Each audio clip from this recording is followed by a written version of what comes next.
Hello! ఎలా ఉన్నారు? బాగున్నారా? నేను కూడా చాలా బాగున్నానండి. పండగ వస్తుంది కాబట్టి అన్నీ శుద్ధి చేసుకోవాల్సిన టైం కూడా ఆసన్నమైపోయింది.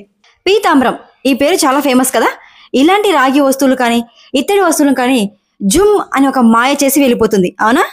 చూడండి మీ కళ్ళ ముందలే ఎంత మాయ చేసిందో. అరే మాకు తెలియదా ఏంటి నువ్వు చెప్పాలా అనుకుంటున్నారా? సారీ అండి. నేను నిజం చెప్తున్నా.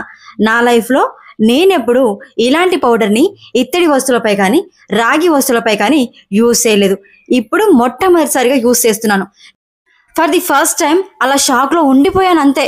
చిన్న పిల్లలకి రెక్కలొస్తే గంతులేసి ఎలాగైతే గాల్లో ఎగురుతారో అలాగే నేను కూడా గాల్లో ఎగిరిపోయాను.